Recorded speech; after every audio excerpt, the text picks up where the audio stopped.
Hello and welcome to a tutorial. All right, so I got a couple of things that I found in 1.17, and I'd just like to share them with you real fast. So let's take a look. First thing we got the azalea tree. Now I found that the azalea tree, if used correctly, you can make a beautiful, quick azalea tree. So all you do need the moss block to get the azalea bush currently in 1.17.1.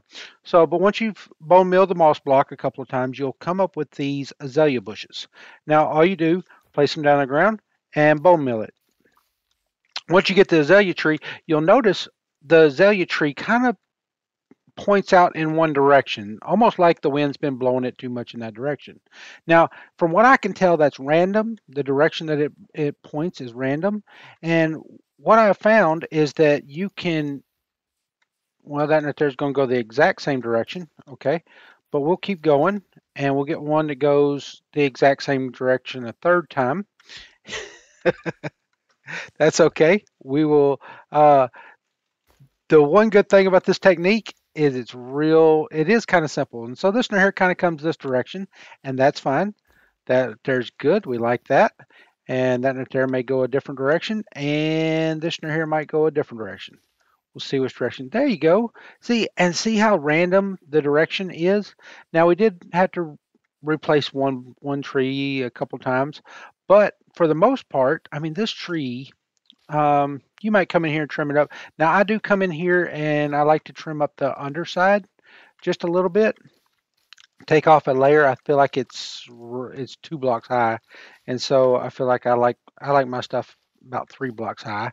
And so with all that there being said, come up underneath and you knock out a few of these leaves, and you have a beautiful azalea tree. And now uh, that's set in a 3 by 3 pattern, but it's the corners left out, so it's like a cross. And I feel like that's a very beautiful looking custom tree. I mean, it's not custom, but yet it looks custom. So, and then here we have a 2 by 2.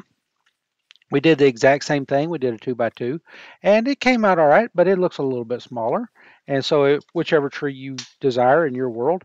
Now, I will say that when you create these things, they don't always put they don't always have a leaf over the top of their logs. And so when that happens, you have to come up on top and make sure that the log is covered, because a log is a spawnable block. And so moving on to the next, this right here is the glow lichen, and I simply come in here and made us a little wall. It's a 2 deep wall. We put glass on the outside, and this right here may be for like an office or something like that right there. This right here looks like a really nice wallpaper to me.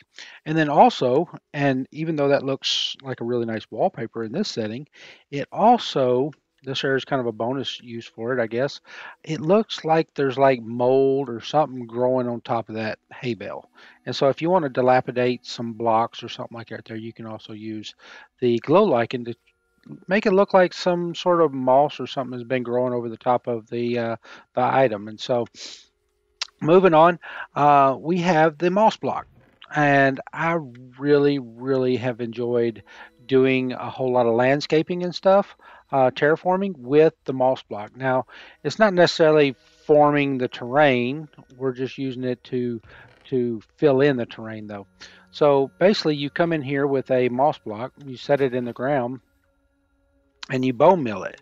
Now, every time you bone mill it, it spreads. A lot of people don't like that because it does take over some of the other blocks.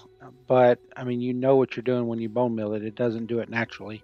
So, but the trees, like let's say you have a forest, and along your forest here, a lot of times when you live in a forest or near a forest biome in your world, it's very empty. It's very plain. You got a few grass sprouts up underneath, but you really don't have the natural undergrowth. Now, I live in the country. When I look at a forest, at the edge of the forest, there's all kinds of brush growing up. It's almost like it's a whole wall of brush, and you can't absolutely, and it's going to rain on us. So 1 second. There we go, and we're back. So we'll just set the weather to clear. And so the I found that the moss block, you can come in here and really fill in the undergrowth that you would normally find in a forest setting. And I put a little critter path in here, so like a little rabbit or deer has been making a path down through the woods. And so I feel like it really fills out the forest a lot more, and it makes it look a little bit more woodsy. And so, anyhow, those are just a few tips I wanted to give you, and I hope you enjoyed the video. If you liked it and want to see more, please subscribe. If you liked it, of course, hit the like button. Thank you so much. And if I don't see you again, I hope to see you in heaven.